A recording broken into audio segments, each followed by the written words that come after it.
بسم اللہ الرحمن الرحیم۔ السلام علیکم ورحمۃ اللہ وبرکاتہ۔ ناظرین، امید کرتا ہوں آپ سب لوگ خیر و عافیت سے ہوں گے۔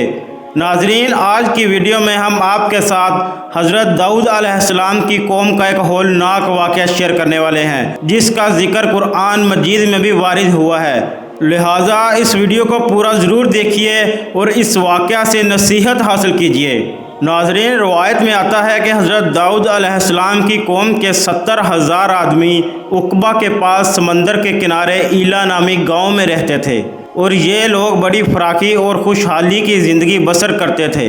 اللہ تبارک و تعالیٰ نے ان لوگوں کا اس طرح امتحان لیا کہ ہفتے کے دن مچھلی کا شکار ان لوگوں پر حرام فرما دیا اور ہفتے کے باقی دنوں میں شکار حلال فرما دیا، مگر اس طرح ان لوگوں کو آزمائش میں مبتلا فرما دیا کہ ہفتے کے دن بے شمار مچھلیاں آتی تھیں اور دوسرے دنوں میں نہیں آتی تھیں۔ تو شیطان نے ان لوگوں کو یہ ہیلا بتا دیا کہ سمندر سے کچھ نالیاں نکال کر خشکی میں چند حوض بنا لو، اور جب ہفتے کے دن ان نالیوں کے ذریعے مچھلیاں حوض میں آ جائیں تو نالیوں کا منہ بند کر دو، اور اس دن شکار نہ کرو بلکہ دوسرے دن آسانی کے ساتھ ان مچھلیوں کو پکڑ لو۔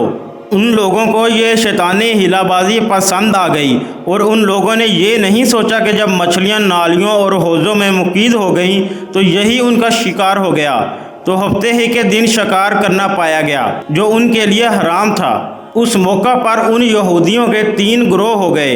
کچھ لوگ ایسے تھے جو شکار کے اس شیطانی ہیلا سے منع کرتے رہے اور ناراض و بیزار ہو کر شکار سے باز رہے، اور کچھ لوگ اس کام کو دل سے برا جان کر خاموش رہے، دوسروں کو منع نہ کرتے تھے بلکہ منع کرنے والوں سے یہ کہتے تھے کہ تم لوگ ایسی قوم کو کیوں نصیحت کرتے ہو جنہیں اللہ تبارک و تعالی ہلاک کرنے والا یا سخت سزا دینے والا ہے۔ اور کچھ وہ سرکش و نافرمان لوگ تھے جنہوں نے حکم خداوندی کی اعلانیہ مخالفت کی اور شیطان کی ہیلا بازی کو مان کر ہفتے کے دن شکار کر لیا اور ان مچھلیوں کو کھایا اور بیچا۔ ناظرین محترم، جب نافرمانوں نے منع کرنے کے باوجود شکار کر لیا تو منع کرنے والی جماعت نے کہا کہ اب ہم ان معصیت کاروں سے کوئی میل ملاپ نہ رکھیں گے۔ چنانچہ ان لوگوں نے گاؤں کو تقسیم کر کے درمیان میں ایک دیوار بنا لی اور آمد و رفت کا ایک الگ دروازہ بھی بنا لیا۔ حضرت داؤد علیہ السلام نے غضبناک ہو کر شکار کرنے والوں پر لعنت فرما دی۔ اس کا اثر یہ ہوا کہ ایک دن خطا کاروں میں سے کوئی باہر نہیں نکلا، تو انہیں دیکھنے کے لیے کچھ لوگ دیوار پر چڑھ گئے، تو کیا دیکھا کہ وہ سب بندروں کی صورت میں مسخ ہو گئے ہیں۔ اب لوگ ان مجرموں کا دروازہ کھول کر اندر داخل ہوئے تو وہ بندر اپنے رشتہ داروں کو پہچانتے تھے اور ان کے پاس آ کر ان کے کپڑوں کو سونگھتے تھے اور زارو زار روتے تھے، مگر لوگ ان بندر بن جانے والوں کو نہیں پہچانتے تھے۔ ان بندر بن جانے والوں کی تعداد تقریباً 12,000 تھی۔ یہ سب 3 دن تک زندہ رہے اور اس کے درمیان میں کچھ بھی کھا پی نہ سکے، بلکہ یوں ہی بھوکے پیاسے سب کے سب ہلاک ہو گئے۔ شکار سے منع کرنے والا گروہ ہلاکت سے سلامت رہا، اور صحیح قول یہ ہے کہ دل سے برا جان کر خاموش رہنے والوں کو بھی اللہ تبارک و تعالیٰ نے ہلاکت سے بچا لیا۔ ناظرین محترم، اس واقعہ کا ذکر قرآن مجید کی اس آیت میں بھی وارد ہوا ہے، جس کا ترجمہ کچھ یوں ہے: اور بے شک ضرور تمہیں معلوم ہے تم میں کہ وہ جنہوں نے ہفتہ میں سرکشی کی تو ہم نے ان سے فرمایا کہ ہو جاؤ بندر، دھتکارے ہوئے۔ ناظرین محترم، اس واقعہ کا ذکر قرآن مجید میں دوسری جگہ بھی وارد ہوا ہے: اور ان سے حال پوچھو اس بستی کا کہ دریا کنارے تھی، جب وہ ہفتے کے بارے میں حد سے بڑھتے، جب ہفتے کے دن ان کی مچھلیاں پانی پر تیرتی ان کے سامنے آتیں، اور جو دن ہفتے کا نہ ہوتا نہ آتی۔